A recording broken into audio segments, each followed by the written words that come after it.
আজকের এই মহতি জালসার প্রধান মেহমান প্রধান বক্তা হযরত মাওলানা মোহাম্মদ রুহুল আমিন জিহাদি সাহেব, আমি তাকে তার মূল্যবান বক্তব্য রাখার জন্য অনুরোধ করছি।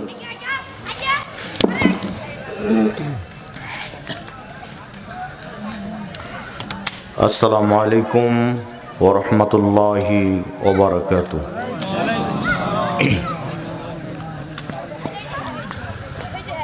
নাহমাদুহু ওয়া নাস্তাঈনুহু ওয়া নাস্তাগফিরুহু ওয়া নু'মিনু বিহি ওয়া নাতাওয়াক্কালু আলাইহি ওয়া নাউযু বিল্লাহি মিন শুরুরি আনফুসিনা ওয়া মিন সাইয়্যাতি আ'মালিনা। من يهده الله فلا مضل له ومن يضلله فلا هادي له ونشهد أن لا إله إلا الله وحده لا شريك له وأشهد أن سيدنا ومولانا محمدا عبده ورسوله الذي أرسله بالحق بشيرا ونذيرا وداعيا إلى الله بإذنه وسراجا منيرا فقد قال الله تعالى في كلامه المجيد وفرقانه الحميد।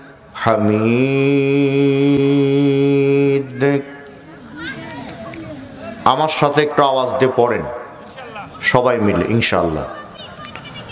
আউযু বিল্লাহি মিনাশ শাইতানির রাজিম। সবাই পড়বেন, যারা পড়বেন না তাদেরকে তো শয়তান আসক্ত করেছে, তারা শেষ পর্যন্ত থাকবেন না। বেশি সময় নেব না, সংক্ষিপ্ত পরিসরে কিছু প্রয়োজনীয় কথা বলে বিদায় নেব ইনশাআল্লাহ। সেই সময়টুকুন যেন শয়তান আমাদেরকে ধোঁকা দিয়ে বোকা বানাতে না পারে, এজন্য শয়তান তাড়ানোর যে দোয়া আল্লাহ শিখিয়ে দিয়েছেন সেটা আমরা পড়ছি। পড়েন আমার সাথে। আউযু বিল্লাহি মিনাশ শাইতানির রাজিম।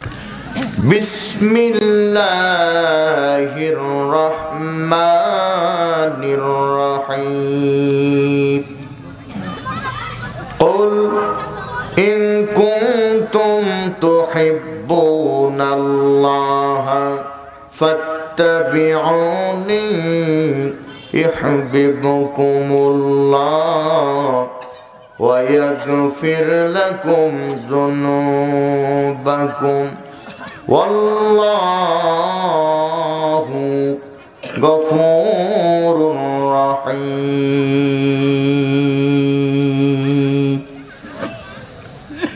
আমানতু বিল্লাহ।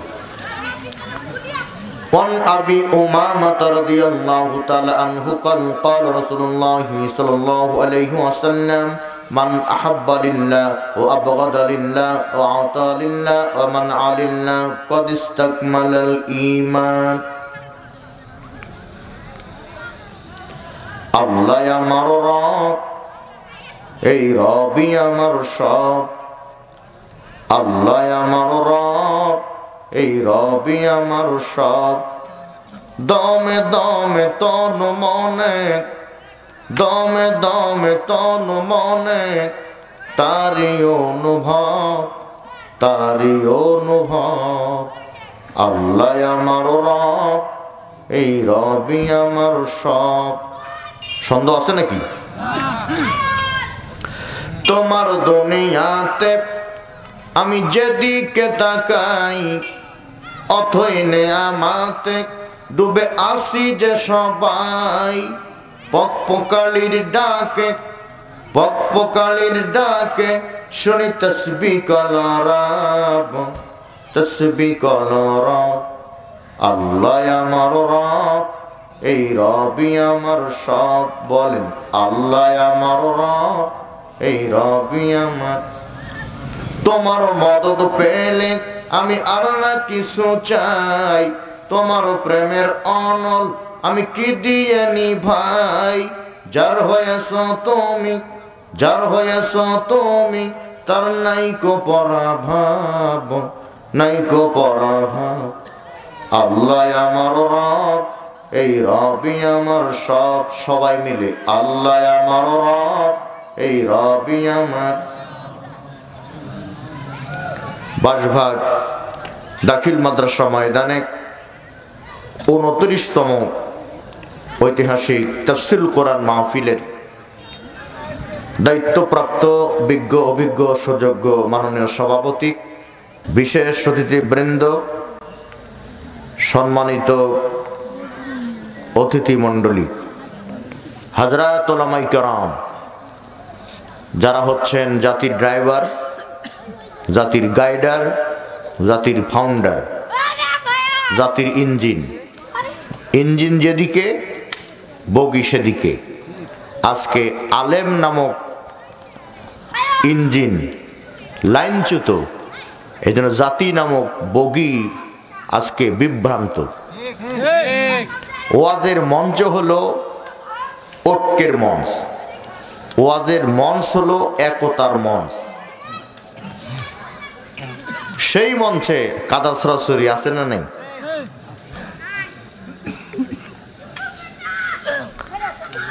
আমরা আলেম ওলামা যতদিন পর্যন্ত এক না হব,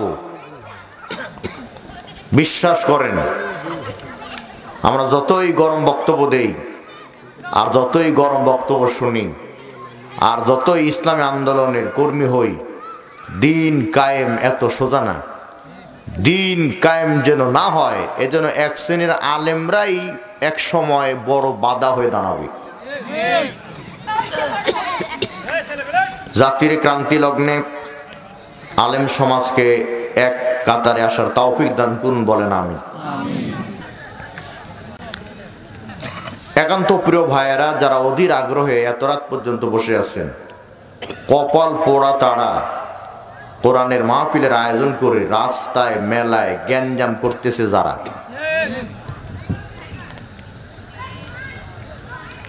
সওয়াব কামাই করতেছে, গুনাহ হয়, এটা আমাদের কাম্য নয়। রাত এখন 11টা পেরিয়ে গেছে, চা স্টল বন্ধ করে দিতে হবে। কারণ ওই চা স্টলে যিনি চা বিক্রি করতেছেন তিনি তো ওয়াজের মাহফিলে নেই, বরং ওই চা স্টলে আরো 10 জন লোককে চা দিয়ে কোরআনের মাহফিলে আসতে বাধা প্রদান করতেছেন। এই কাজটি হলো আবু জাহেলের কাজ। নিজেও শুনবে না, আরো 10 জনকে শুনতে দেবে না। এই জন্য কোরআনের মাহফিলে মেলা তো চলবেই না, আর চললেও সেটা 9টার মধ্যে ক্লোজ করে দিতে হবে। কথা ঠিক আছে কিনা? হাজার হাজার টাকা খরচ করে বিশাল প্যান্ডেল করে বক্তা দাওয়াত দিয়ে নিয়ে এসে আপনারা থাকবেন অন্য জায়গায়, তা হবে না। মেহমান বাড়িতে আসবে আর আপনারা পালাবেন, এটা কোনো ভদ্রতা না, এটা কোনো আপ্যায়ন না, ঠিক কিনা? যাই হোক, আমি এলাকার ছেলে, আমি দরদ ভরা কণ্ঠে আমি দাওয়াত দিচ্ছি কর্তৃপক্ষের মাধ্যমে, মেহেরবানি করে এখনো সুযোগ আছে, চলে আসেন জান্নাতের বাগানে।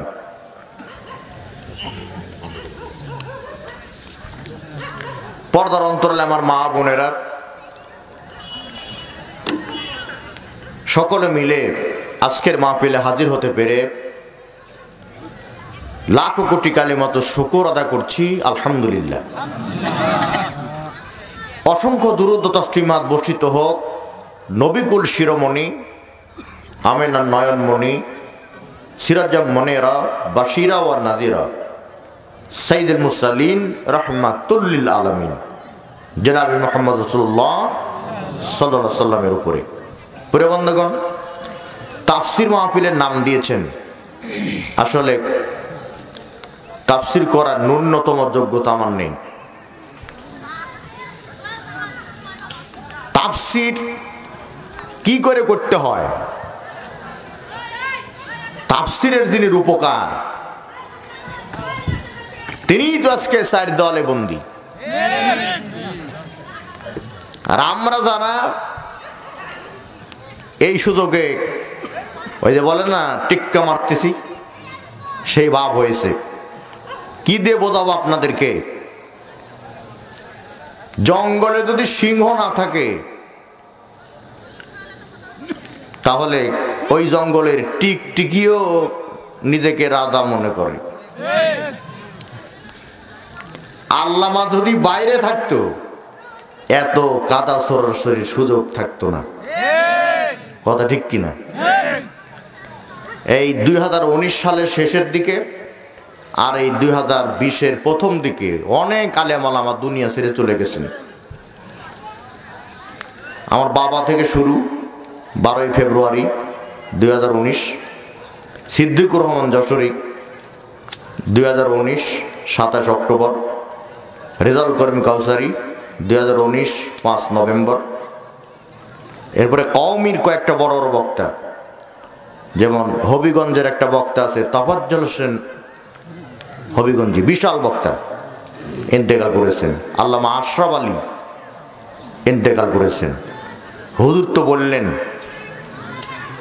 উনি তো আর বক্তা না, উনি বক্তাদেরও বক্তা।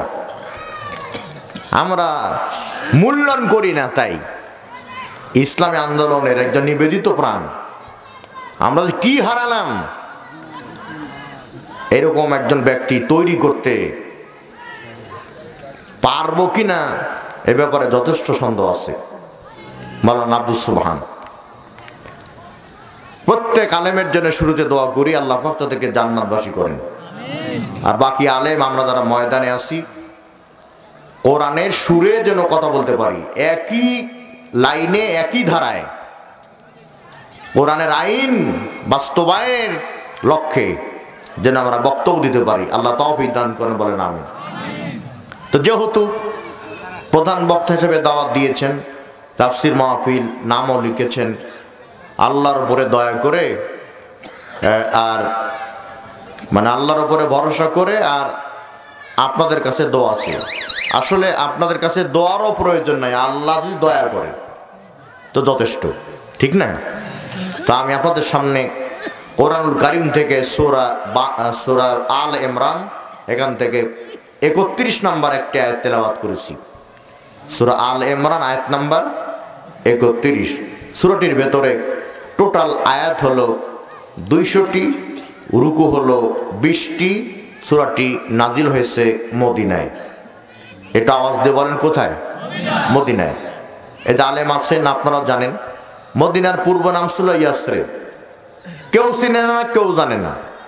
নবীজি দিলেন পদচারণা, ইয়াসরিব হয়ে গেল মদিনা। সেখানে তিনি সোনালী সমাজ কায়েম করলেন, যার কারণে সে মদিনা পরিবর্তিত হয়েছিল সোনার মদিনা। সেই সোনার নবীর আদর্শ, সেই সোনার নবীর চরিত্র বাস্তবায়ন ছাড়া আল্লাহর কসম করে বলি যতই চেষ্টা করি না কেন সোনার বাংলা গঠন করা যাবে না। দুই হাত তুলে বলেন ঠিক না বেঠিক? তাহলে এই সূরাটি নাজিল হয়েছে কোথায়? মদিনায়। আমি শুরুতেই আপনাদের প্রত্যেকের জন্য দোয়া করি আল্লাহ যেন কাফনের কাপড় পরার আগে ইহরামের কাপড় পরার তৌফিক দান করেন, জোরে বলেন আমিন। প্রিয় বন্ধুগণ, আল্লাহ পাক কি বলছেন লক্ষ্য করেন।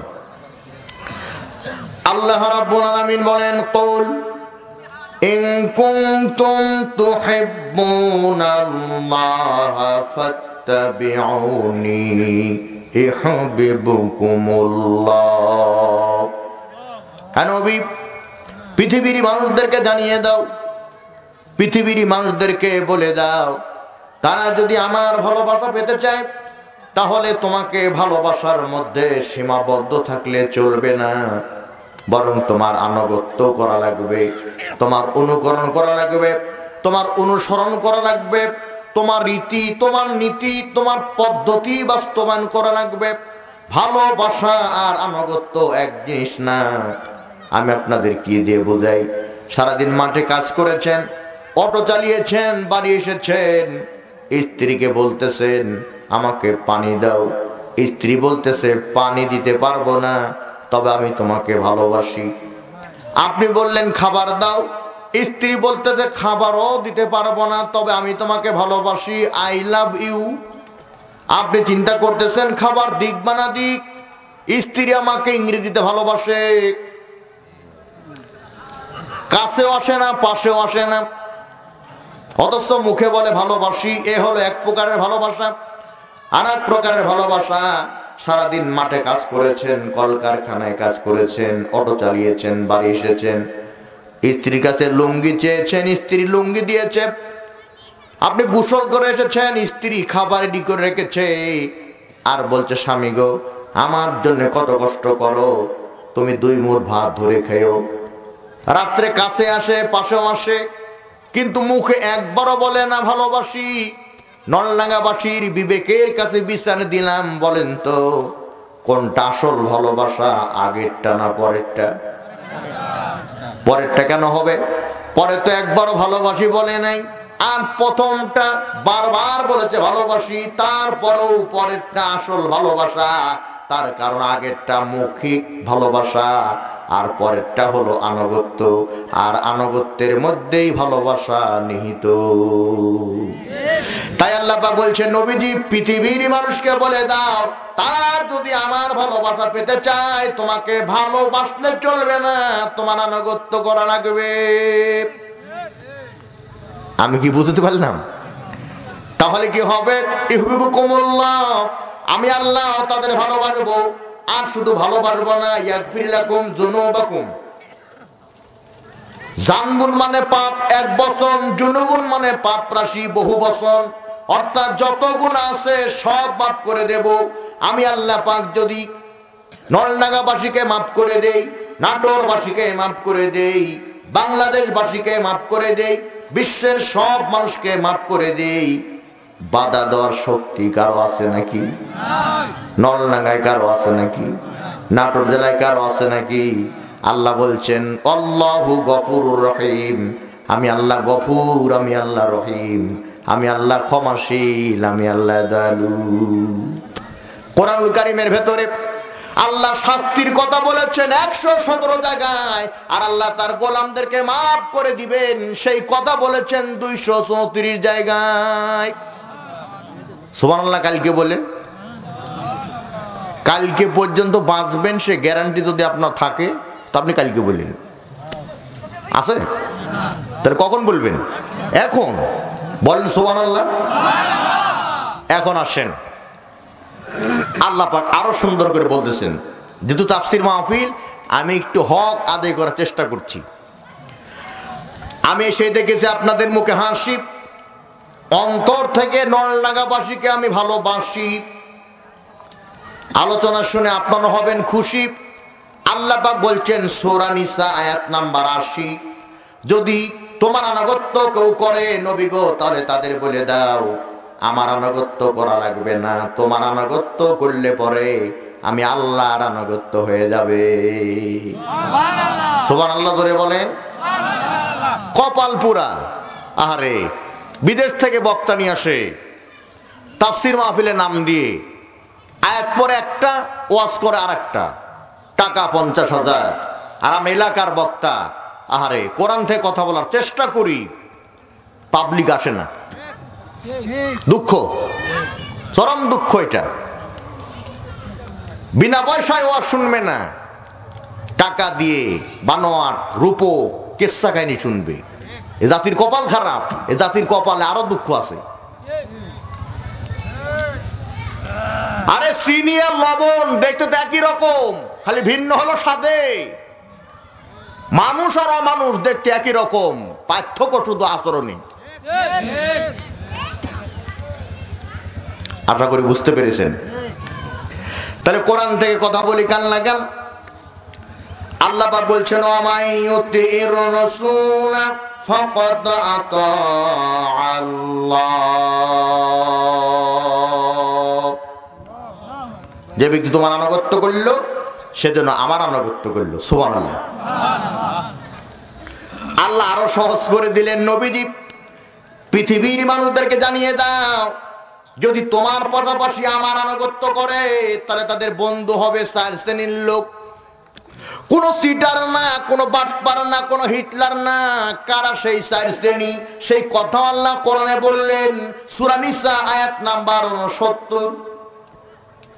আল্লাহ রাব্বুল আলামিন বলেন, ওয়া মান ইউতিইল্লাহা ওয়ার রাসূল ফাউলাইকা মা'আল্লাযীনা আন'আমা আল্লাহু আলাইহিম মিনান নাবিয়্যিনা ওয়াস-সিদ্দীকিনা ওয়াশ-শুহাদা'i ওয়াস-সালিহিন। আল্লাহু আকবার বলেন। ভয় নাই, ভয় নাই। কিছু লোক চিন্তা করে বক্তা যখন বলে লিল্লাহি তাকবীর আর আমরা যখন বলবো আল্লাহু আকবার, সাইড থেকে যদি কেউ ধারণা করে এই হলো নব্য রাজাকার। মানুষ এই ভয় আল্লাহু আকবার বলে না, বলে হুজুর দেখা সাক্ষাৎ সালাম কালাম একটু কম দিন। কারণ কি? দিনকাল খারাপ। হাদিস বলতেছে দিনকালের কোনো দোষ নাই, দোষ তোর। তুই যদি ঠিক হয়ে যেত তাহলে সমাজ এত খারাপ হতো না। কথা বলেন ঠিক না? কেন ঠিক না? বা ঠিক? আমরা নিজেরাই তো ভালো না। কয় শ্রেণী? 1 নাম্বার নবীগণ হবে বন্ধু। সুবহানাল্লাহ বলবেন না? তাহলে একটু কাহিনীর দিকে চলে যাই। আমি যেমন বক্তব্য দিয়েছি, আমার আব্দুল আওয়াল প্রিন্সিপাল সাহেব যেমন সভাপতি, আমার ভক্তবৃন্দ অনেক ভাইয়েরা পেছনে বসা মঞ্চে আপনারা বসে আছেন। সাহাবী বলতেছেন, হুজুর আদম তো সাফিউল্লাহ, নূহ তো নাবিউল্লাহ, মুসা তো কালিমুল্লাহ, ঈসা তো রুহুল্লাহ, ইব্রাহিম তো খলিলুল্লাহ, আর আপনি কি খালিমুল্লাহ? নবীজি মুস্কি হাসি দিলেন। এমন নবী পেয়েছি যে নবীর আনুগত্য করলে পরে মুস্কি হাসি দিলেও সওয়াব আছে। আছে না নাই? নবীজি মুস্কি হাসি দিলেন আর বলেন, সাহাবী তোমার দৃষ্টিতে আদম সফিউল্লাহ, তোমার দৃষ্টিতে নূহ নবিউল্লাহ, তোমার দৃষ্টিতে মুসা কালিমুল্লাহ, তোমার দৃষ্টিতে ঈসা রুহুল্লাহ, তোমার দৃষ্টিতে ইব্রাহিম খলিলুল্লাহ, আর আমি আমার আল্লাহর দৃষ্টিতে হাবিবুল্লাহ। সাহাবী বললেন, হুজুর তাহলে হাবিবুল্লাহ আর খলিলুল্লাহর মধ্যে তফাৎ কি? হাবিবুল্লাহ খলিলুল্লাহর মধ্যে পার্থক্য কি? হাবিবুল্লাহ আর খলিলুল্লাহর মধ্যে ডিফারেন্স কি? নবীজি বললেন, শোনো, আল্লাহকে খুশি করার জন্য যে সব করতে পারে তাকে খলিলুল্লাহ বলে, আর আল্লাহ যাকে খুশি করার জন্য সব করতে পারে তাকে হাবিবুল্লাহ বলে। কোন নবীর উম্মত আমরা একটু চিন্তা করছেন? এবার হাদিস থেকে শোনাই।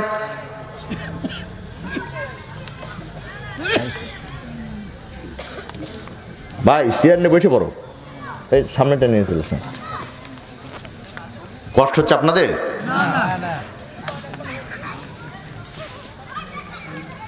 হুরিমাতাল আনবিয়ায়ে হাত্তা দুখুলুহা ও হুরিমাতাল উমামে হাত্তা তাদখুলুহা উম্মতি। এই পৃথিবীতে যত পয়গম্বর এসেছে সব পয়গম্বর আগে আমাদের নবী মুহাম্মদ রাসূলুল্লাহ সাল্লাল্লাহু আলাইহি সাল্লাম আগে জান্নাতে যাবে, আর প্রত্যেক পয়গম্বরের অধীনস্থে যত উম্মত আছে সকল নবীর উম্মতের আগে আমরা আল্লাহর জান্নাতে আগে যাব। সুবহানাল্লাহ বলেন। তাহলে সেই নবীগণ হবে বন্ধু 1 নাম্বার। 2 নাম্বার সিদ্দিক, মানে যারা সত্যবাদী। গোটা পৃথিবীতে মিথ্যাবাদী চাপাবাদী এদের দাপট চলতেছে, যার জন্য বাইতুল মুকাদ্দাস হাতছাড়া হয়ে গেছে, বাবরি মসজিদ হাতছাড়া হয়ে গেছে। মুসলমান চুপ করে বসে থাকলে বাইতুল মুকাররম হাতছাড়া হয়ে যেতে পারে।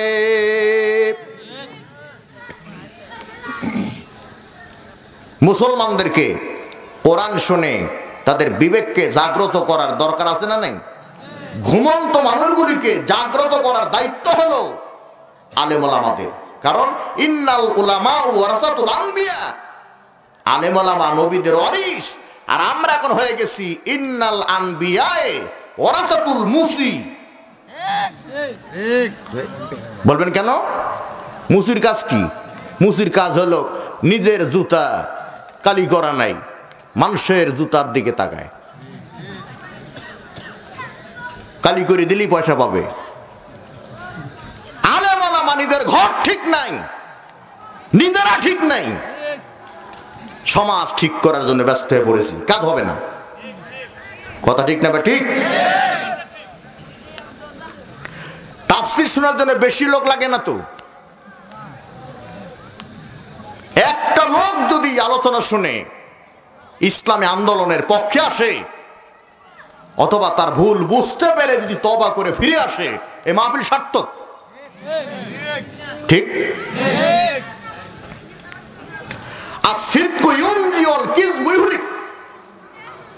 সত্য মানুষকে মুক্তি দেয়, মিথ্যা মানুষকে ধ্বংস করে। ওয়ালা তালবিসুল হাক্কা বিল বাতিল, সূরা বাকারা আয়াত নাম্বার 42। তোমরা জেনে শুনে সত্যকে মিথ্যার সাথে, হককে বাতিলের সাথে মিশ্রণ করো না। বর্তমানে মিথ্যা কথা না বললে ঘুম আসে না, পেটের ভাত হালালি হয় না মিথ্যা কথা না বললে পরে। কথা বলেন?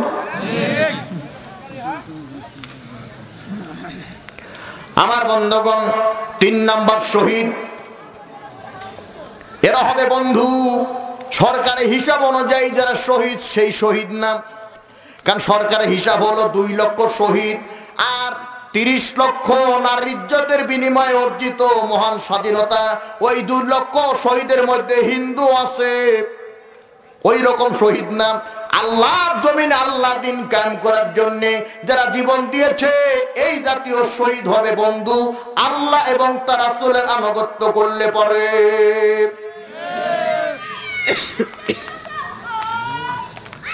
এই যে আব্দুল সুবহান সাহেব মরেন নাই, উনি জীবিত, এটা কোরআন ঘোষিত। ওয়ালা তাকুলু লিমান ইউকতালু ফি সাবিলিল্লাহি আমওয়াত বাল আহইয়াউন ওয়ালাকিল্লা তাশউরুন ওয়ালা তাহসাবান্নাল্লাযীনা কুতিলু ফি সাবিলিল্লাহি আমওয়াত বাল আহইয়াউন ইনদা রাব্বিহিম ইরযাকুন। আল্লাহ এক জায়গায় বলছেন, আমার জমিনে আমার দিন কায়েম করার জন্য যারা জীবন দেয় তাদের মৃত বলো না, তারা জীবিত। তোমরা একদিকে উপলব্ধি করতে পারো না, আর এক আয়াতে বলা হচ্ছে ওরা আল্লাহর পক্ষ থেকে খাবার পায়। আকাশ দিয়ে পাখি উড়ে যায়, শহীদ যদি মনে করে আহারে এই পাখির গোস্ত যদি ভুনা হয়ে কাছে আসতো কি মজা হতো, মুখে বলা লাগবে না, অন্তরে কল্পনা করলে সামনে হাজির হয়ে যাবে। খালি সুবহানাল্লাহ বললেই হবে না, মানসিক ভাবে প্রস্তুতি নিতে হবে। আল্লাহর জমিনে আল্লাহ দিন কায়েম করতে গিয়ে প্রয়োজনে শহীদ হতে হবে। 4 নাম্বার সলিহিন, যারা সৎকর্ম করে তারা হবে বন্ধু। এখন কারা সৎকর্মশীল কোরআনে বহু জায়গায় আছে, আমি কয়েকটা খালি আয়াত নাম্বার বলে দেই, পরে মিলাই নেবেন, সামনে আমার অনেক কথা আছে। সূরা বাকারা আয়াত নাম্বার 82, সূরা আল কাহাফ আয়াত নাম্বার 107, সূরা আল বুরুজ আয়াত নাম্বার 11, সূরা আল 3, সূরা আত-তিন, যে সূরা আমার তাসকিন ভাই তেলাওয়াত করলেন কি মধুর কণ্ঠে, ঠিক না ভাই? ঠিক। সেই সূরার আয়াত নাম্বার 6 আর সূরা আসর আয়াত নাম্বার 3, সব জায়গাতে সৎকর্মশীলদের পুরস্কার ঘোষণা করা হয়েছে। সুবহানাল্লাহ বলেন। সূরা বাকারার 82 নম্বর আয়াতে বলা হচ্ছে ওয়াল্লাযীনা আমানু ওয়া আমিলুস সলিহাতি উলাইকা আসহাবুল জান্নাতি হুম ফিহা খালিদুন। যারা ঈমান আনবে পাশাপাশি আমলে সলে করবে তারা জান্নাতে প্রবেশ করবে। আর এক জায়গায় বলা হয়েছে ওই জান্নাতের নিম্ন দেশে নহর প্রবাহিত। আর এক জায়গায় বলা হয়েছে সেখানে তারা একবার ঢুকবে জিন্দেগিতে আর বের হবে না। সুবহানাল্লাহ বলেন। এখন আসেন, আল্লাহ পাক বলছেন নবীজি বিদেশি কোন রাষ্ট্রদূত যদি এদেশে আসে, আমি উদাহরণ দিচ্ছি বুঝাবার জন্যে, আবার আপনারা মনে করেন না যে এই কথা বোধহয় কোরআনে আছে। বিদেশি কোন রাষ্ট্রদূত যদি আমার দেশে আসে পরিচয় দিলে পরে তার সম্মান বাড়ে, আর পরিচয় না দেওয়া পর্যন্ত ওর মূল্যায়ন হয় না। কথা ঠিক কিনা? দিনাজপুরে আমি মাহফিলে গিয়েছিলাম, বিশাল মাহফিল।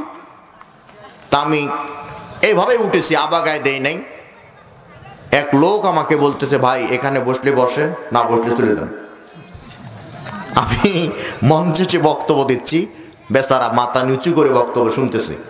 মাহফিল শেষ করে মঞ্চ থেকে নেমেছি, আমার হাতের মধ্যে হাত ঢুকিয়ে দিয়ে বলছে, ভাই আমার ভুল হয়ে গেছে, আমি আপনারা চিনতে পারিনি। আমার তো বোঝা সারা যে আমাকে আগে চেনেনি, তাই ধাক্কা দিয়েছে, এখন চিনেছে। ইন্নী রাসূলুল্লাহি ইলাইকুম জামিআ। হে নবী বলো, আমি পৃথিবীর সকল মানুষের জন্য, কুল কায়নাতের জন্য আল্লাহর পক্ষ থেকে দূত হিসাবে প্রেরিত হয়েছি। সুবহানাল্লাহ। আল্লাহ পাক আরো সুন্দর করে বলছেন সূরা আহজাবের 44 নম্বর আয়াতে, ইয়া আইয়ুহান নাবিয়্যু ইন্না আরসালনাকা শাহিদাও ওয়া মুবাশশিরাও ওয়া নাযীরা। হে নবী, আমি তোমাকে প্রেরণ করেছি সাক্ষ্যদাতা। নলডাঙ্গাবাসী, বাঁশবাগবাসী পুকুর খনন করে, পুকুর খনন করতে গিয়া একটা পিলার রাখে, ওই পিলারটাকে সাক্ষী বলে। এই জন্যে সাক্ষী বলে, ওই পিলারের এক দিক থেকে ফিতা ধরে আর এক দিকে ছেড়ে দিলে পরে বোঝা যায় পুকুরটা কয় ফিট খনন করা হয়েছে। একটা পিলার যদি পুকুর খনন করার জন্য হয় সাক্ষী, ও নবী তুমি আমার পক্ষ থেকে গোটা বিশ্ববাসীর জন্য সাক্ষী। কোন পথে জান্নাত, কোন পথে নাজাত, তার সুসংবাদ প্রদানকারী। কোন পথে জাহান্নাম, কোন কাজে কি পরিণাম, তার ভীতি প্রদর্শনকারী। এই জন্য আমি আল্লাহ তোমাকে প্রেরণ করেছি। সুবহানাল্লাহ বলেন। আল্লাহ সূরা আহজাবের 45 নম্বর আয়াতে বলছেন, নবীজি আমি ইচ্ছা করে তোমাকে চন্দ্র বানাতে পারতাম, আমি ইচ্ছা করে তোমাকে সূর্য বানাতে পারতাম। চন্দ্র সূর্য না বানায়া তোমাকে বানিয়েছি প্রজ্বলিত বাতি, এই জন্যই বানালাম। মানুষ ইচ্ছা করলে চন্দ্র সূর্যের কাছে গিয়া আলো নিতে পারবে না, কিন্তু বাতির কাছে গিয়া সহজেই আলো নিতে পারবে। ইমানি অন্ধকারে যারা নিমজ্জিত তোমার আনুগত্য যদি করে, তাহলে তারা জান্নাতের পথ, আলোর পথ পেয়ে যাবে। ওয়াদাইয়ান ইলাল্লাহি বিইذনিহি ওয়া সিরাজাম মুনীরা। আল্লাহু আকবার বলেন।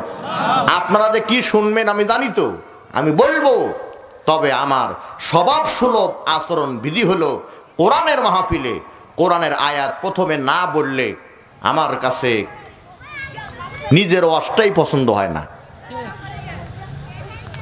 আর মানুষ কি বললো না বললো, মানুষ খুশি হলো কি হলো না, এটা আমার দেখার বিষয় না। আমার আল্লাহ খুশি হলেই যথেষ্ট। কারণ এমন বক্তব্য বক্তাকে দিতে হবে, আগে জাহান্নাম তাকে নিজেকে বাঁচতে হবে। ঠিক আছে না? তাহলে আরেকটা আয়াত বলে অন্যদিকে যাই। আল্লাহ বলছেন, নবী আমি তোমাকে প্রেরণ করলাম কেন? সূরা মায়েদা আয়াত নাম্বার 67। কত? আয়াত নাম্বার 67। ইয়া আইয়ুহার রাসূল বাল্লিগ মা উনজিলা ইলাইকা মির রাব্বিক ওয়া ইল্লাম তাফআল ফামা বাল্লাগতা রিসালাতাহু ওয়াল্লাহু ইয়াসিমুকা মিনান নাস ইন্নাল্লাহা লা ইয়াহদিল কওমাল কাফিরিন। হে নবী তাবলীগ করো। কে বললেন? তাবলীগ করো, তাবলীগ। তবে প্রচলিত ইলিয়াসের তাবলীগ নয়।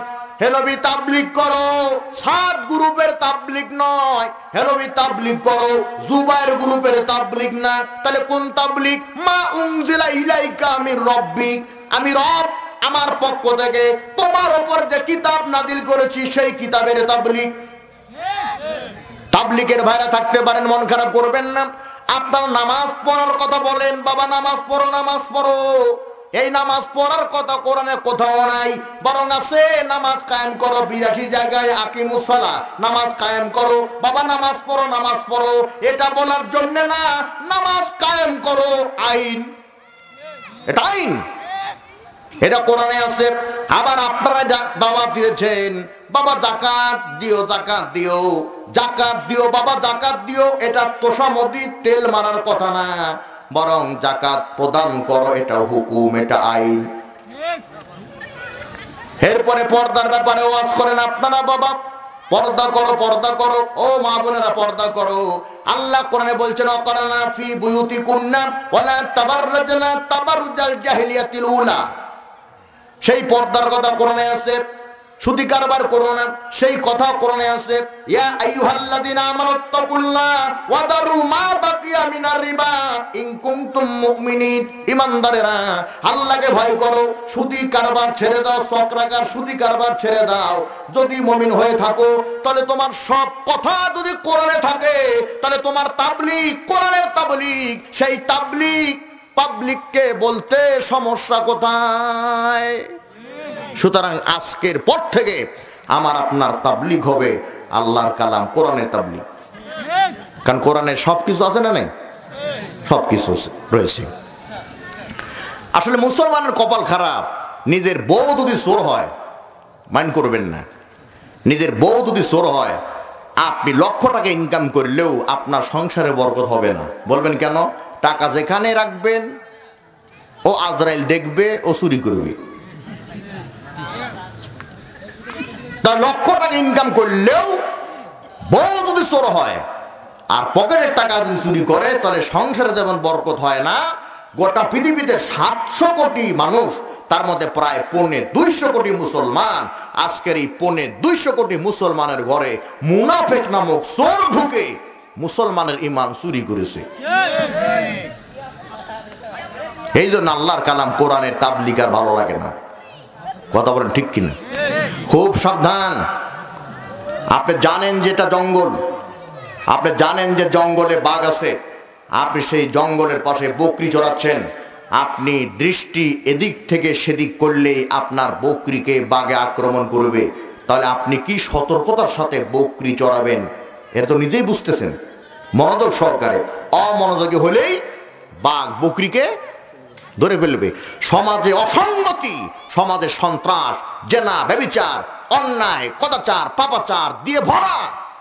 আপনি যদি আপনার ছেলের ব্যাপারে দৃষ্টি অন্যদিকে নেন, তাহলে আপনার ছেলেও তাদের সাথে যুক্ত হয়ে যেতে পারে। এই জন্য আপনার ছেলেও যাতে কোরআনের তাবলীগ করে, সেজন্য আপনাকে মনোযোগী হতে হবে। কথা ঠিক আছে না? খুব ভালো করে কান লাগান। আল্লাহ পাক বলছেন নবীজি, ওয়াল্লাহু ইয়াসিমুকা মিনান নাস, এই কোরআনের তাবলীগ করতে গেলে পরে লোকেরা তোমাকে নিন্দা জানাবে, এই কোরআনের তাবলীগ করতে গেলে জনগণ তোমাকে ঘৃণা করবে, এই কোরআনের তাবলীগ করতে গেলে জনগণ তোমাকে গৃহে বন্দী করবে, এই কোরআনের তাবলীগ করতে গেলে লোকেরা তোমাকে দেশ ছাড়া করবে, এই কোরআনের তাবলীগ করতে গেলে পরে লোকেরা তোমাকে ফাঁসির মঞ্চে চড়াবে, ফাঁসির রায় কার্যকর করবে। তবুও তুমি কোরআনের তাবলীগ থেকে দূরে সরবা না। তার কারণ হলো আল্লাহু ইয়াসিমুকা মিনান নাস, আমি আল্লাহ ওয়াদা দিলাম পৃথিবীর কোনো মানুষ তোমাকে ক্ষতি করতে পারবে না। আর ভালো করে শুনে রাখো, ইন্নাল্লাহা লা ইয়াহদিল কওমাল কাফিরিন, কাফেরের গোষ্ঠী হেদায়েত প্রাপ্ত হোক, এটা আমি আল্লাহ নিজেই চাই না। কাফেররা হেদায়েত হোক, এটা আল্লাহ নিজে চায় না। সুতরাং রাসূলের তাবলীগের সাথে আপনার তাবলীগ যদি মিলে যায়, রাসূলের কর্মসূচির সাথে আপনার কর্মসূচি যদি মিলে যায়, তাহলে আপনার বিরুদ্ধে হামলা হবে, আপনার বিরুদ্ধে মামলা হবে, আপনাকে জেলে যেতে হবে, আপনাকে দেশ ছাড়া হতে হবে, আপনাকে ফাঁসির মঞ্চে তুলানো হবে, আপনাকে ফাঁসির রায় কার্যকর করে দুনিয়া থেকে শহীদ করা হবে। দুই হাত তুলে বলেন ঠিক না বা ঠিক? এবার আসেন, 14 ফেব্রুয়ারি গেল তো নাকি? আমি বললাম 14 ফেব্রুয়ারি জনগণ কয় ভালোবাসা দিবস।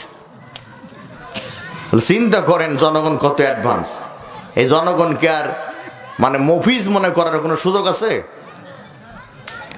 আহারে 14 ফেব্রুয়ারি ভালোবাসা দিবসের নামে আমাদের দেশে যত জেনা হয়েছে, বলবেন যে খালি দৈহিক মিলন হলেই জেনা? না, চোখের জেনা, মুখের জেনা, হাতের জেনা আছে না নাই? আমি শুনে তাজ্জব হয়ে যাবেন। 26 ডিসেম্বর 2019 চীন সিদ্ধান্ত নিয়েছিল কোরআনে পর্দার আয়াত তুলে দিয়ে সমাজতান্ত্রিক একটা মতবাদ এই জাতীয় আয়াত ঢুকিয়ে দিবে। মাত্র 1.5 মাসের ব্যবধানে করোনা ভাইরাস দিয়ে বেসরকারি হিসাব মতে 25,000 লোক মৃত্যুবরণ করেছে। যারা নিজ হাতে মসজিদের তালা লাগিয়েছিল তারা এখন নিজ হাতে মসজিদের তালা খুলে দিচ্ছে, যাও মসজিদে, কারণ মসজিদই হলো এখন নিরাপদ। 14 ফেব্রুয়ারিতে ভালোবাসা দিবসের নামে যে গুনাহ হয়েছে, যদি জাতি তওবা না করে তাহলে নতুন কোন ভাইরাস দিয়ে আমাদের বাংলাদেশটাকেও আল্লাহ লন্ডভন্ড করে দিতে পারে। আল্লাহ সেই ক্ষমতা আছে না নাই? 14 ফেব্রুয়ারিতে একটা মেয়ে তার মাকে বলছে, মা মা এমন একটা জিনিস, আপনি যে মা বলে কয় টান দিলেন, আর এই টানের মধ্যে যে কি চাচ্ছেন মা বুঝতে পারে না। মা কি হয়েছে? তো বলছে, মা এই 14 ফেব্রুয়ারি এই তারিখে একটা এক্সট্রা ক্লাস ছিল কোচিংয়ে একটা এক্সট্রা ক্লাস ছিল। কেন বলতেছে জানেন? কারণ এইবার 14 ফেব্রুয়ারি শুক্রবার হওয়াতে ছেলে মেয়েরা কোন কায়দায় বাড়ি থেকে বের হবে বাবা মাকে বলে বুঝতেই পারতেছিল না, যার কারণে অনেক ছেলে মেয়ে মানে এবার তুলনামূলক 14 ফেব্রুয়ারি মানে ভালোবাসা দিবস পালন করতে ব্যর্থ হয়েছে। নিয়াত ছিল সই, কিন্তু পেরে উঠে নেই শুক্রবার হওয়ার কারণে। তাই ওই মেয়ে বলতেছে, মা 14 ফেব্রুয়ারিতে একটা এক্সট্রা ক্লাস ছিল, যদি অনুমতি দিতে তো ক্লাসটা করতাম। আর মা বলতেছে, শোন আজ থেকে 20 বছর আগে ওই 14 ফেব্রুয়ারিতে আমি একটা এক্সট্রা ক্লাস করেছিলাম কোচিংয়ে, এই জন্য তোর জন্ম হয়েছে। কি বুঝলেন? দিন খুন করে ভালোবাসা হয় না। মুসলমানের ভালোবাসা আল্লাহর জন্যে, নবীর জন্যে, মা বাবার জন্যে, সব সময়। কথা বলেন ঠিক কিনা? প্রেমের জন্য যারা কিনে ফুল তারা করে জীবনে মস্ত বড় ভুল। জীবনের এক পর্যায়ে দিতে হবে এ ভুলের মাসুল। আমি আবারও বলে গেলাম, নাটোর থেকে মোহাম্মদ রুহুল। আর যারা কিনে গোলাপ প্রেমের জন্য করে প্রেমালাপ, 14 ফেব্রুয়ারি বিশ্ব ভালোবাসা দিবস পালন করা এটা ইসলামের খেলাফ। ঠিক আছে না? এবার আসেন, যে নবীর আনুগত্য করলে পরে আল্লাহ ভালোবাসবে সেই নবীকে একটু নিয়ে যাই। নবীজি ছেলেদের সাথে কি আচরণ করেছেন আর আমরা কি আচরণ করি? নবীজি স্ত্রীদের সঙ্গে কি আচরণ করেছেন, আমরা কি আচরণ করি? নবীজি সাহাবীদের সাথে কি আচরণ করেছে, আমরা কি আচরণ করি? নবীজি মেয়েদের সঙ্গে কি আচরণ করেছে, আমরা কি আচরণ করি? নবীজি মার সাথে কি ব্যবহার করেছে আর আমরা কি ব্যবহার করি? সব যদি মিলে যায় তো আনুগত্য হয়ে গেল, আর যদি না মেলে তাহলে আজকের মাহফিল থেকে মেলাবো। ঠিক আছে না? তাহলে প্রথমে যাচ্ছি, ছোট্ট কমলমতি ছেলেদের সঙ্গে নবীজি কি আচরণ করেছেন। কান্নাগান নবীজি রাস্তায় রওনা দিলেন, ছোট একটা ছেলে দেখতে পেলেন, আর নবীজি ওই ছেলেকে বললেন, আসসালামু আলাইকুম। ছেলেটা চোখের পানি ছেড়ে দিলেন। নবী আমার বলতেছে, বালক কেমন আছো? তোমার হাতে লাল রঙের একটা পাখি ছিল, পাখিটা কই? ওই বালক আরো কান্না শুরু করে দিলেন, হায় হায় হায়, আমার মতো ছোট একটা বালককে নবীজি সালাম দিল, আমি কেমন আছি নবীজি তার খবর নিল। আমার হাতে লাল রঙের পাখি ছিল, নবীজি তাও জানতো, তাই আবেগে চোখের পানি ছেড়ে দিল। অনেক সময় আবেগে চোখের পানি আসে, বলবেন কি করে? 20 বছর ছেলে জেলখানায় ছিল, আজকে জামিনে মুক্ত হয়েছে, মা ছেলেকে বুকে জড়িয়ে ধরেছে, মায়ের চোখে পানি। এটা কোনো দুঃখের পানি নয়, আনন্দের পানি, কারণ 20 বছর পর ছেলেকে বুকে জড়িয়ে নিয়েছে। ঠিক না ঠিক? তাই ছেলে কেঁদে দিলেন আর বললেন, নবীজি আপনি যে রাহমাতাল লিল আলামিন, আপনি যে বিশ্ব নবী, এতে কোনো সন্দেহ নাই। তাহলে পরে এখান থেকে কি শিখব? ছোট ছোট কমলমতি ছেলেদেরকে নবীজি আগে সালাম দিলেন, আমরাও দিব। রুহুল আমিন বড় বক্তা, ও সালাম দিবে কেন? ও তো সালাম নিয়েই শেষ করতে পারে না। যদি এরকম হয় রুহুল আমিনের বক্তব্য শোনা জায়েজ হবে না, বুঝতে হবে ওর মধ্যে অহংকার ঢুকেছে। কথা ঠিক আছে? ছোট ছেলেকে সালাম দিলে লাভ কি? লাভ হলো এই, ওই ছোট ছেলে সালাম তো নিতেও পারে, নাও নিতে পারে, মুস্কি হাসবে, লজ্জা পাবে, মাথা নিচু করবে, কিন্তু পরের দিন আপনাকে রাস্তায় দেখলে আগে সালাম দিয়ে দিবে। ঠিক না বেঠিক? আসসালামু ক্বাবলাল কালাম, আগে সালাম পরে কালাম। নবীজি বলেন আগে সালাম দাও পরে কথা কও। আর আমরা মোবাইলে হ্যালো, সালাম যে কোথায় গেল, ও বলতেছে হ্যালো। বড় ভাবি কেমন আছে? ভালো আছে। মেজো ভাবি কেমন আছে? ভালো আছে। সেজো ভাবি কেমন আছে? ভালো আছে। ছোট ভাবি কেমন আছে? ভালো আছে। যেটা ওয়েটিং এ আছে, যেটা মেসেঞ্জারে চলে, সেটা কেমন আছে? এত দূর পর্যন্ত খবর নেই।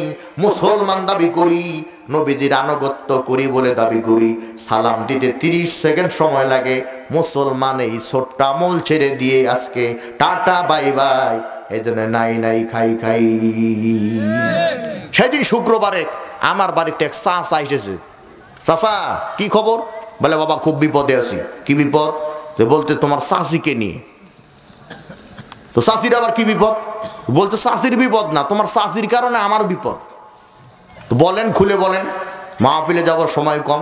তো বলতেছে ওই যে রিমোট হাতে নিয়েছে স্টার জলসা, জি বাংলা, মানে ভারতের যে হিন্দি সিরিয়াল, মেগা সিরিয়াল, এগুলো শেষ না হওয়া পর্যন্ত আমি বাড়ি গিয়ে ভাত চাই।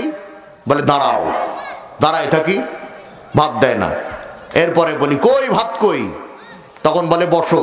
বসে থাকি, ভাত দেয় না। এমন কি হলো? তখন বলে বাইরে খাও। চুপ হয়ে থাকি, কি বলবো? আমি দাও, তুমি দাও। তখন তোমার চাচি বলে খাইলে খাও, না হলে না কে ঘুমাও। আপনাকে কি দিয়ে বুঝাবো? 1 মাসের ক্ষুধার্ত বাঘ, 1 মাসের ক্ষুধার্ত বাঘ একটা হরিণ শিকার করেছে। ওই 1 মাসের ক্ষুধার্ত বাঘের কাছ থেকে হরিণ, মানে 1 মাসের ক্ষুধার্ত বাঘের কাছ থেকে হরিণকে ছিনিয়ে নেওয়া সম্ভব, কিন্তু যে ভাবির হাতে ভারতীয় ওই মেগা সিরিয়াল দেখার জন্য যে রিমোট উঠেছে, ওইটা কেড়ে নেওয়া অসম্ভব, বরং তালাকের সরাসরি হয়ে যাবে। তাই বললাম চাচা আমি কি করব? তো বলছে বাবা তুমি একটু দোয়া করো, আল্লাহ যেন এই বিপদ থেকে আমারে বাঁচায়। তাই বললাম চাচা আন্দাজে দোয়া করলে দোয়া কবুল হবে না। আপনার কাছে আমার প্রশ্ন হলো, এই টেলিভিশন কিনে দিয়েছে কে? বলে বাবা আমি নিজে। আমি বললাম আপনি টেলিভিশন কিনে দিয়ে চাচিকে মেগা সিরিয়াল দেখার সুযোগ করে দিবেন, আর আমি মোল্লা দোয়া করবো আর দোয়া কবুল হবে? আল্লাহ এত অভাবে পড়ে নেই। আপনাকে লাঠি হাতে নিয়ে ওই টেলিভিশনের বিরুদ্ধে জিহাদ করতে হবে, এক বাড়িতে টেলিভিশনকে শহীদ করে দিতে হবে। পারবেন? বলতেছে বুঝি। চাচা বুঝতেইছে, ওই চাচাকে আমি আদৌ খুঁজি, দেখা হয় নাই। কথা কি ভুল বললাম নাকি? খুব কষ্ট পাচ্ছেন? একান্ত বন্ধনেরা, নবীজি নামাজের সেজদায় নবীজির পিঠে হাসান উঠেছে, হুসেন উঠেছে, আর বলতেছে উত্তম ঘোড়া পেয়েছি, চল ঘোড়া চল, চল ঘোড়া চল। নামাজের সালাম ফিরালেন নবীজি, আর সাহাবায়ে কেরাম হাসান হুসাইনের দিকে চক্ষু বড় করে তাকালেন। নবী আমার ব্যাপারটা বুঝতে পেরে বলল যে আমার হাসান হুসেনের সাথে বিদ্বেষ পোষণ করে, সেজন্য আমি নবীর সঙ্গে বিদ্বেষ পোষণ করে। 80 বছরের নানা, 90 বছরের দাদা এখানে যারা আছেন, যারা নামাজ পড়েন মসজিদে তাহাজ্জুদ সহকারে, ছোট্ট ছোট্ট ছেলেরা মসজিদে গেলে পরে আপনি আচরণ করেন, তোর বাবা নামাজ আসে না আর তুই নামাজে, বলি কিনা? বরং নানাকে দাদাকে বুঝতে হবে, ও নানা ও দাদা তুমি ইন্তেকাল করলে পারে ওই মসজিদের মুসল্লি হবে এই যুবক, এই ছেলেগুলি, এরাই তো মসজিদের নেতৃত্ব দিবে। সুতরাং এদের সাথে কমন আচরণ করতে হবে। এরা যখন মসজিদে নামাজে ঢুকবে, এলাকার লোকেরা বলবে, এ সলিমউদ্দিন, তোর ছেলে নামাজ পড়ে, তুই নামাজ পড়িস না। ওই লোকটি আল্লাহর ভয় না হলেও মানুষের ভয় মসজিদে ঢুকবে। আর কোনো ব্যক্তি যদি একবার মসজিদে ঢুকে, ওই মসজিদ তাকে আল্লাহর জান্নাত পর্যন্ত পৌঁছায়া দিবে। তাহলে নবীজি ছোট ছেলেদের সঙ্গে যে ব্যবহার করেছেন, আমরাও সেই ব্যবহার করব। রাজি আছেন তো? এবার আসেন, নবীজি স্ত্রীদের সঙ্গে কি আচরণ করেছেন আর আমরা কি আচরণ করি। নবীজি বললেন, আয়েশা, দিনের আলোতে আর রাতের আধারে আমার চরিত্রের ব্যাপারে যা দেখো সব আমার উম্মতকে বলে দিও। দিনের আলোতে আর রাতের আধারে যা দেখো সব আমার উম্মতকে বলে দিও। আর আমার দেশের কোন নেতা যদি তার স্ত্রীকে বলে, স্ত্রী বিয়ে হয়েছে 40 বছর আগে, এই 40 বছরের ভেতরে দিনের আলোতে আর রাতের আধারে আমার চরিত্রের ব্যাপারে যা দেখেছো সব আমার কর্মীকে বলে দিও, তাহলে ওই নেতা কর্মী শূন্য হয়ে যাবে। কথা বলেন না যে? নবীজি বসে আছেন, নবীজির পরে 4 জন স্ত্রী বসে আছেন। সাহাবী এলেন, নবীজিকে সালাম দিলেন আর বললেন, নবীজি, আমি আপনার কাছে জানতে চাই, এই 4 জন স্ত্রীর মধ্যে আপনি কাকে বেশি ভালোবাসেন? নবীজি কৌশল অবলম্বন করলেন। এখন যদি আমি আয়েশার নাম বলি তাহলে জয়নাব রাগ করবে। আমি যদি এখন জয়নাবের নাম বলি তাহলে পরে হাফসা রাগ করবে। আমি যদি হাফসার নাম বলি সাউদা রাগ করবে। তাই বলেন, সাহাবী, যাও বাড়ি চলে যাও, আগামীকাল সকালে ইনশাআল্লাহ বলা হবে আমি কাকে ভালোবাসি, কাকে বেশি ভালোবাসি, আগামীকাল সকালে বলা হবে। সাহাবী বাড়ি চলে গেলেন, স্ত্রী যার যার ঘরে চলে গেলেন। ওই দিন রাতে নবীজি আয়েশার ঘরে গেলেন, 2টা খেজুর দিলেন আর বললেন, আয়েশা, তোমাকে 2টা খেজুর দিলাম, জয়নাব যেন জানে না।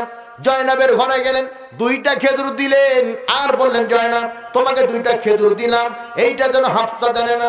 হাফসার ঘরে গেলেন, 2টা খেজুর দিলেন আর বললেন, হাফসা, তোমাকে 2টা খেজুর দিলাম, সাউদা যেন জানে না। সাউদার ঘরে গেলেন, 2টা খেজুর দিলেন আর বললেন, অন্য স্ত্রীদেরকে বলা যাবে না। পরের দিন সকালবেলা নবীজি বসা, নবীজির পদে 4 জন স্ত্রী বসা। সাহাবী এলেন, নবীজিকে সালাম দিলেন আর বললেন, নবীজি, আপনার তো বলার কথা, আপনি কাকে বেশি ভালোবাসেন? নবীজি বললেন, আমি বলবো না আমার স্ত্রীরা বলবে? সাহাবীরা বলতেছে বা সাহাবী বলতেছে, হুজুর, আপনার স্ত্রীরাই যদি বলে, এর চাইতে ডিজিটাল জবাব হতে পারে না। 4 জন স্ত্রী মুস্কি মুস্কি হাসে, কারণ তারা মনে মনে ভাবে আমাকেই বোধহয় বেশি ভালোবাসে। স্ত্রী চালাতে একটু কৌশল লাগে, আলাদা জ্ঞান লাগে। বউ পিটায়া মুসলমান বানানো যায় না, বউকে মেরে হেদায়েত করা যায় না, কিছু টেকনিক অবলম্বন করা লাগে। সৌদি আরবের লোক 4টা বিয়ে করেছে, তারপরে আবার বিয়ে করার চিন্তা করে। আর আমরা শ্বশুরের একটা বিটি নিয়ে পড়ে আসি, অথচ কোরআন একটা বিয়ের কথা বলেছেন সবার পরে। প্রথমে বলেছে বিয়ে করো মাসনা 2টা, সুলাসা 3টা, রুবা 4টা, যদি না পারো ওয়াইন খিফতুম আল্লাহ তাদিলু ফাওয়াহিদা, তাহলে একটা। যদি মনে করো 4টার মধ্যে সমতা রক্ষা করতে পারবে না, তাহলে একটা। আগে 2টা, 3টা, 4টা, না পারলে একটা। মা বোনরা খুব বেজার হয়ে গেছে যে এই হুজুরকে কে দাওয়াত দিছে।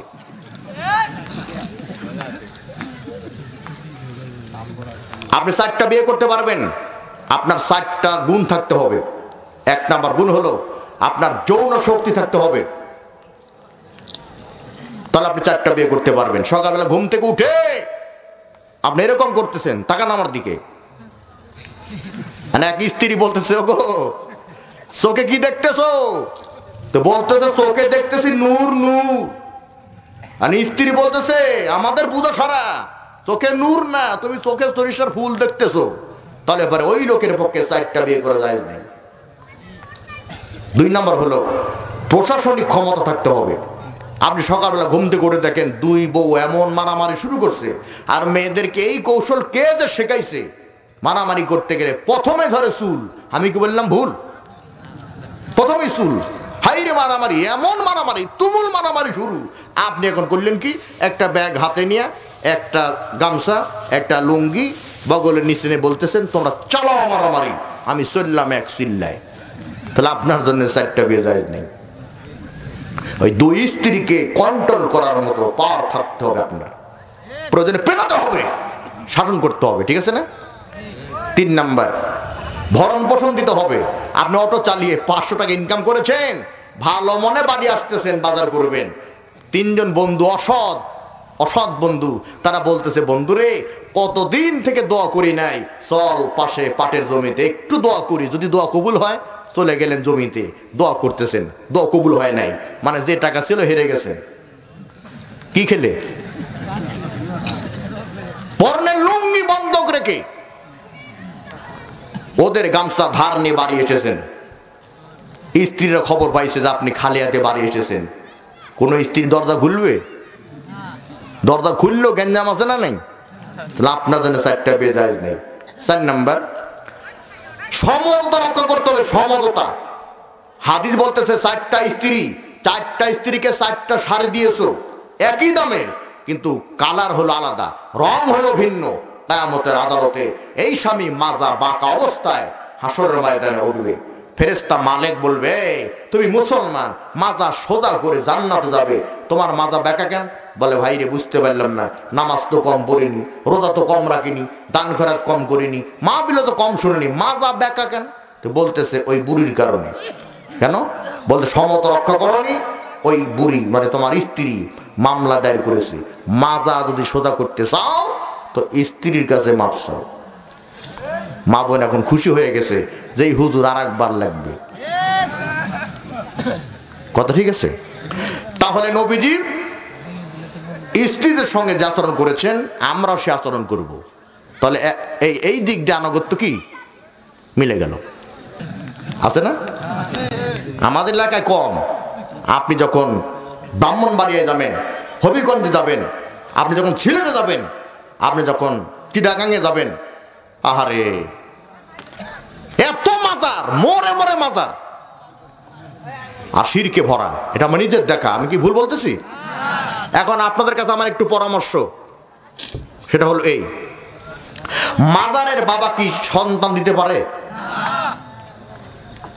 কেন পারে না?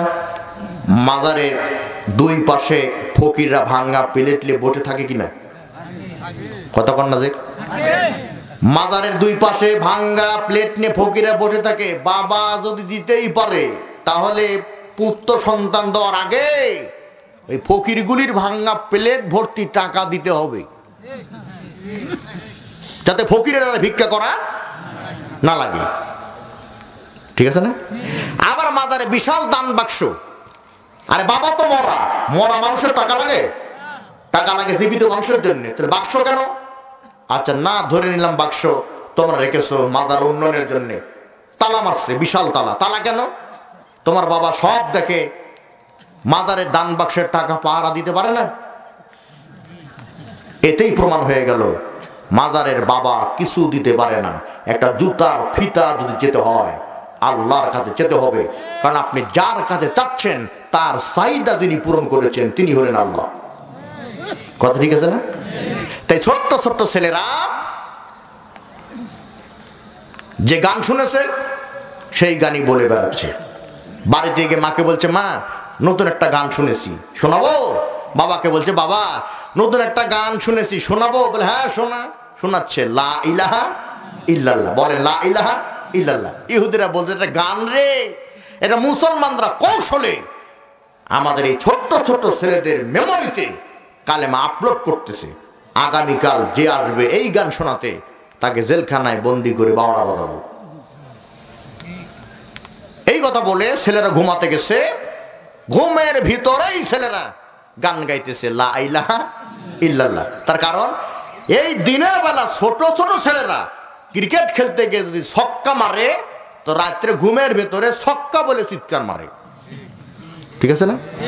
বাসের যারা হেল্পার, ওদের যেদিন ডিউটি থাকে না, ওই দিন স্ত্রীর পাশে ঘুমায়, রাত যখন 12টা বাজে তখন স্ত্রীর পাশে থাবা মারে আর বলে ঢাকা ঢাকা ঢাকা। স্ত্রী মাইন্ড করে না, কারণ জানে ওর কাজই হলো লোকজন ডাকা। কথা কর না আমার ভাইয়েরা? সকাল হয়ে গেল, মনোযোগ আছে আপনাদের?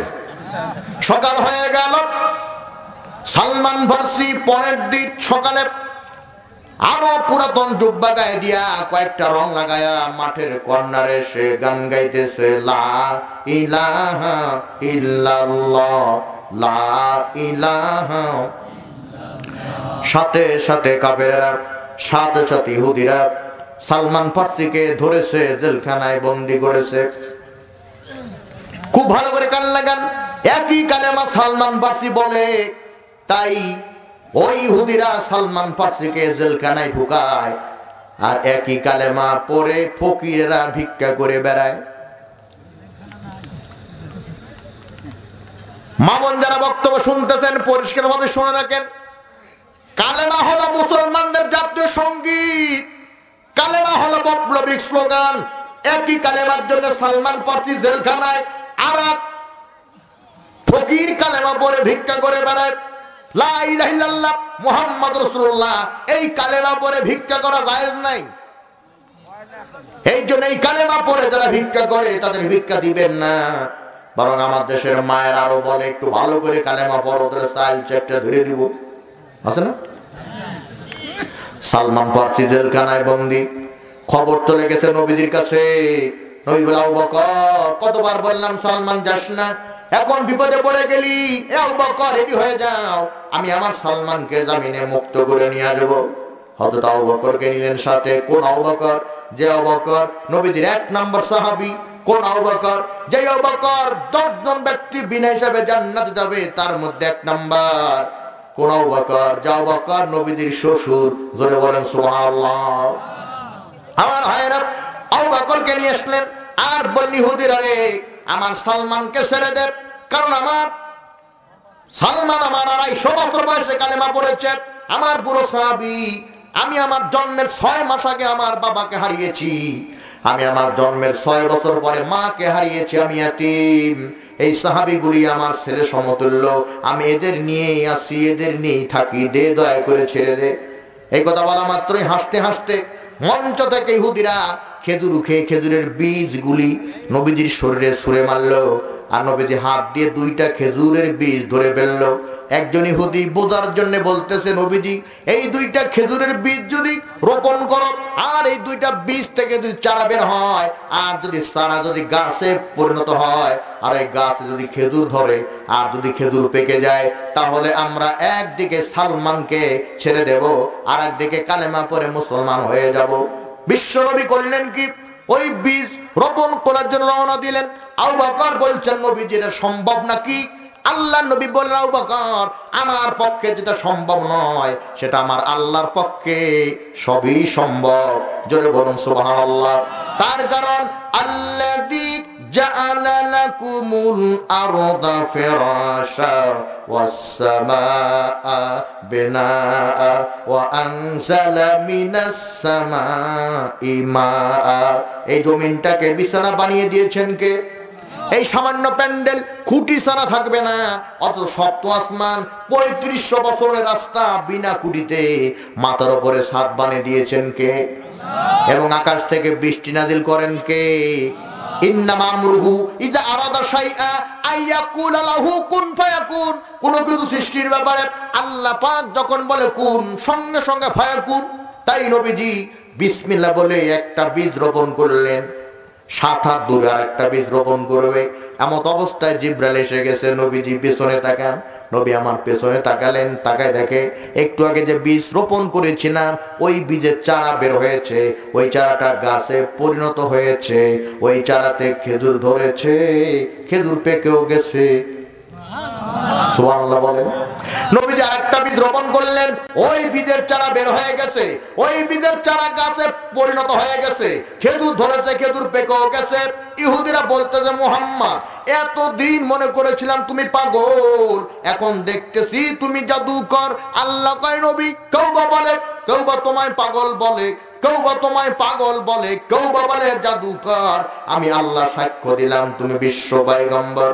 এখন মঞ্চে যে ইহুদিরা ছিল, তাদের হাতে মুঠোয় খেজুর ছিল, এবং খেজুরগুলিকে বীজগুলি সব নবীকে দিয়ে বলল, এই সবগুলি রোপণ করো, সবগুলি থেকে যদি চারা বের হয়, যদি গাছে রূপান্তরিত হয়, আর যদি খেজুর ধরে, খেজুর পেকে যায়, তাহলে এবার কথা দিলাম আমরা কালেমাও পড়বো, সালমানকেও ছেড়ে দেব।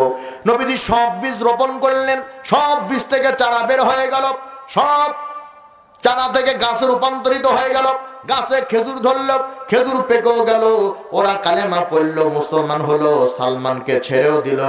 আল্লাহ নবী হাত তুলেন, আল্লাহ পৃথিবীর সব বাগানের গাছগুলি একদিন বুড়ো হয়ে যাবে, পৃথিবীর সব বাগানের গাছগুলি একদিন কেটে নিবে, কিন্তু আমি আমার সালমানকে মুক্ত করার জন্য যে বাগানের শুভ সূচনা করলাম, এই বাগানের নাম দিলাম সালমান ফার্সি। কিয়ামতের আগ পর্যন্ত এই বাগান যেন অক্ষুণ্ণ থাকে, নষ্ট যেন না হয়। 2017 সালে মা বাপকে সঙ্গে করে নিয়ে হজে গিয়েছিলাম মদিনায়, সালমান ফার্সি নামক খেজুরের বাগান আজও আছে। তাই আল্লাহ পাক বলছেন সূরা আম্বিয়ার ভেতরে, ওয়ামা আরসালনাকা ইল্লা রাহমাতাল লিল আলামিন। হে নবী, আমি তোমাকে গোটা বিশ্ববাসীর জন্য রহমতের মূর্ত প্রতীক হিসেবে প্রেরণ করেছি। সুবহানাল্লাহ বলেন। আমি কি ওই একটা আয়াতের বাইরে গেছি? এবার আসেন, নবীজি মার সাথে কি ব্যবহার করেছেন, আমরা কি ব্যবহার করি? আহারে, চেয়ারম্যান সাহেবের কাছে এমন কোন দিন নাই যে বিচার যায় না। আমার ছেলে আমাকে মেরেছে, আমার ছেলে আমাকে তেড়েছে, আমার ছেলে আমাকে বকেছে, আমার ছেলে আমাকে বৃদ্ধাশ্রমে রাখতে চাচ্ছে, আমার ছেলে আমাকে ভিন্ন করে দিয়েছে। আছে না? র‍্যাব ভাইদেরকে বলবো, সীতা ভাইদেরকে বলবো, কোবরাদেরকে বলবো, সন্ত্রাস, লুটতরাজ, নরপিশাচ এদেরকে কসফায়ার দেওয়ার পাশাপাশি বড় হয়েছে মা বাবার পারিশ্রমিক টাকা দিয়ে, অথচ স্ত্রীর কথা শুনে মা বাবার সেবা করে না। এরকম দু একটা কুলাঙ্গার ছেলেকে ক্রস দিতে হবে, পত্রিকায় ছাপাই দিলে, আর যদি টেলিভিশনে প্রচার করা হয় তো আগামীকাল থেকে বাধ্যতামূলক কুলাঙ্গার ছেলেরা মা বাবার সেবা শুরু করে দিবে। ঠিক কিনা ধরে বলে? মনে রাখবেন, এই শীতের ভেতরে মাকে খুশি করার জন্য লক্ষ টাকা লাগে না। এই শীতের ভেতরে মাকে খুশি করার জন্য কোটি টাকা লাগে না। একটা কম্বল, একটা চাদর কিনে মায়ের হাতে দিলে পরে যদি আপনি বলেন, মা এটা তোমার জন্যে, মা কেঁদে দিবে, চোখের পানি ঝরাবে, আর বলবে, কি দরকার ছিল রে, এটা চোখের পানি নয়, এই পানি দিয়ে তোমার জাহান্নামের আগুন নিভে যাবে। কথা ঠিক না বেটি? নবীজি বসে আছেন, সাহাবীরা বসে আছেন, ওই দূরে একটা মহিলা আসতেছেন, নবীজি দাঁড়িয়ে গেলেন, নবীজি তার গায়ের চাদর বালির মধ্যে বিছালেন, মহিলা কাছে আসলেন, নবীজি সালাম দিলেন, নবীজি ওই মহিলাকে হাত ধরে বসিয়ে দিলেন। কিছু কথোপকথন হলো, মহিলা চলে গেলেন। সাহাবীরা বলছে, হুজুর কোনোদিন তো এরকম দেখি নাই, আজকে এই মহিলার সাথে এই আচরণ করলেন, কারণ কি? নবীজি বলেন, সাহাবীরা তোমরা জানো না, এই মেয়ে সেই মেয়ে, এ তো সেই মেয়ে যে হলো আমার দুধমা হালিমা। দুধমা হালিমার সঙ্গে নবীজি যে আচরণ করেছে, যদি মা আমেনা বেঁচে থাকতো নবীজি কি আচরণ করতো, এখান থেকে বোঝা যাচ্ছে সেই মাকে তাড়িয়ে দাও, সেই মাকে গালি দাও, সেই মাকে পেটাও, আর মসজিদে নামাজে গিয়ে দোয়া করে, আল্লাহ জান্নাত দাও। এক জান্নাত পিটায়া আর এক জান্নাত চাও, আল্লাহ বোকা তোমাকে জান্নাত দিয়ে দিবে। কথা বলেন? কত কথা বলবো? মা বিদ্যা হয়ে গেছে, মাকে মাথায় করে, বুকে করে, কোলে করে, মুজদালিফায়, মিনায়, আরাফায় সাই করে নবীজির কাছে নিয়ে গিয়ে বলছে, নবীজি হজের সব আনুষঙ্গিক কাজ আমি করেছি এই মাকে মাথায় করে নিয়ে, আমি কি পেরেছি মায়ের হক আদায় করতে? নবীজি বললেন, না না না না, হক আদায় করতে পারো নাই, বরং যদি তোমার শরীরের চামড়া কেটে মায়ের পায়ের জুতো বানাই দাও, এরপরও এক যারা দুধের হক আদায় তোমার পক্ষে সম্ভব হবে না। চিন্তা করছেন কথা? আসমানি দাও বকর বলেন, আমার মা মুশরিকা, আল্লাহর নাম শুনতে পারে না, আল্লাহর নাম শুনলে তেলে বেগুনে জ্বলে উঠে। ওই মা আমার বাড়িতে বেড়াতে এসেছে, আমি মাকে রেখে নবীর কাছে গিয়েছি, নবী গো আমার মা মুশরিকা, আল্লাহর নাম শুনতে পারে না, আমার বাড়িতে বেড়াতে এসেছে, এখন তাড়িয়ে দেব না কি করব? নবীজি বললেন, তোমার মা মুশরিকা হলো তোমার গর্ভধারিণী মা, তুমি তোমার মায়ের সেবা করো। এখানে যত যুবক আছো, আমিও যুবক, জীবনে আর নাও আসতে পারি, বলবেন কেন? এক সেকেন্ডের নেই ভরসা, কত মানুষ মারা গেল, আমিও বেঁচে থাকবো আগামী বছর সেই গ্যারান্টি নাই।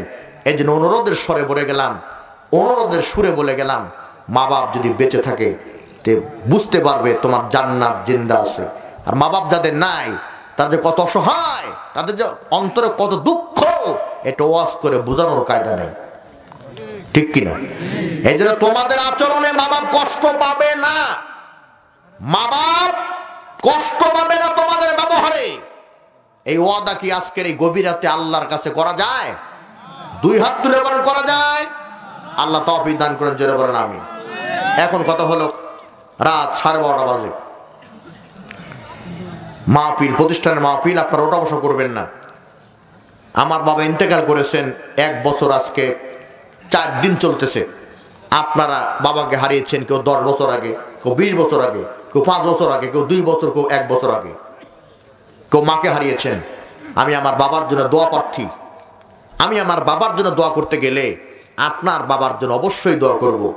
আমি আমার মার জন্য দোয়া করতে গেলে পরে আপনার মার জন্য দোয়া অবশ্যই করব। একটু বলবেন, কিছু আদায় আছে, এটা না করলে পরে প্রতিষ্ঠান ক্ষতিগ্রস্ত হবে। 5টা মিনিট সময় তো দেবেন ইনশাল্লাহ, রাজি আছেন তো?